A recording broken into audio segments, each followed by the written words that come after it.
Bonjour, correction aujourd'hui du troisième TD, période de Corona TCM 10, seconde année. Le sujet qui vous a été donné était un sujet issu d'un sujet de TP. Donc vous allez voir, il y a pas mal de calculs numériques à faire qu'il faut ensuite placer dans un simulateur.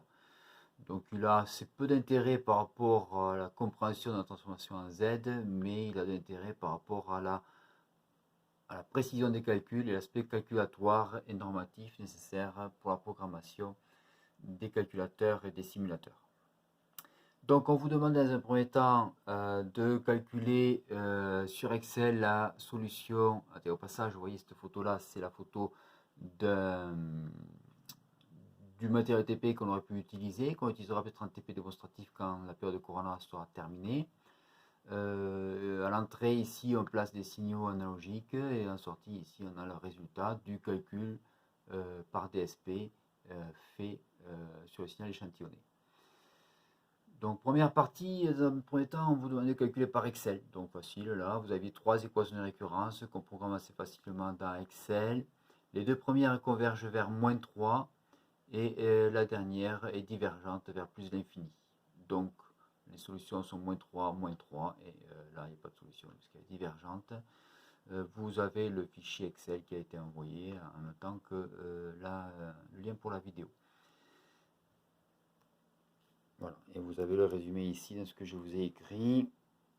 Donc la première ici, avec ses conditions initiales, donne sur une solution Excel -3. La seconde, à nouveau -3. Les deux sont non convergentes. La troisième, par contre, on diverge vers plus infini. Donc, on n'a pas de solution. On n'a pas de solution. Voilà. Alors, ensuite, on vous demandait, grand 2. Donc, ça, c'était une entrée en matière. Grand 2, on vous demandait de calculer un petit peu, un bon petit vieux souvenir d'antan, la fonction de transfert pour la transformer de la classe de ce filtre passe-bas que vous avez reconnu, type RC. Donc on vous demande dans un premier temps quelle est la fréquence de coupure, ça vous devez le savoir par cœur, donc Fc est égal à 1 sur 2 pi RC, et par calcul numérique on obtient 1026 Hz. Question 2, on vous demandait de calculer dans le domaine de la place la fonction de transfert h de p, Vs sur Ve de p. On place ici donc 1 sur RCP, la capacité déchargée à instant t égale 0. Je vous rappelle que les fonctions de transfert n'existent que si la capacité est déchargée à t égale 0, c'est-à-dire que les conditions initiales sont nulles, sinon on n'a pas de fonction de transfert. On a vu ça dans le cours, mais vous pouvez bien vous en rappeler maintenant, je vous le rappelle. Donc on obtient V sur VE qui est égal à 1 sur RCP. Et si on fait le calcul du gain, 20 log du module de V sur VE, en fonction d'oméga, on obtient bien la courbe qui ressemble ici à celle d'un filtre passe-bas. Soit très bien. Donc ça c'était pour le petit rappel. Ensuite, on vous demandait d'appliquer la transforme bilinéaire, question 3, la transforme bilinéaire à cette fonction de transfert en P, c'est-à-dire remplacer P par 2 sur TE, facteur de 1 moins Z-1 sur 1 plus Z-1. C'est la définition de la transformée bilinéaire. Donc on y va, on remplace P par ça là-dedans, on essaie de regrouper les Z-1 ensemble, ce qui nous permet d'obtenir à la fin quelque chose qui est de cette forme-là. Et si on veut le normaliser avec un 1 ici, il faudra mettre ce terme-là en facteur de la fraction rationnelle pour avoir le 1 ici. Et après application numérique, ça nous fait ceci. Et quand on a besoin de simuler ceci sur un simulateur comme celui que je vous ai présenté au-dessus, eh bien, il faut donc placer les coefficients.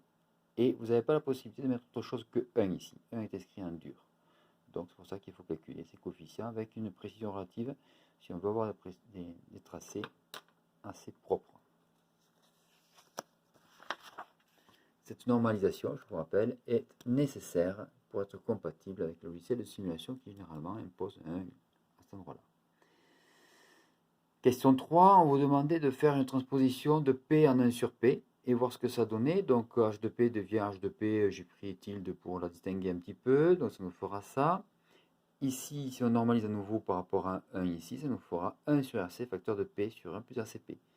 La fonction devient celle-ci.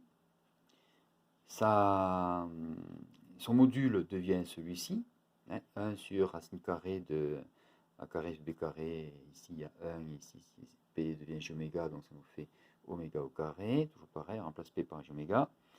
Et si on fait tourner ceci pour oméga qui tend vers 0 ou oméga qui tend vers plus infini, on obtient alors une courbe qui a cette allure-là, surtout quand on fait 20 log du module de la fonction transfert. On remarque donc que ça, c'est l'allure que vous connaissez bien d'un filtre passe haut. Donc au final, quand on change P par 1 sur P, dans H de P, on transpose un filtre passe bas en passe haut.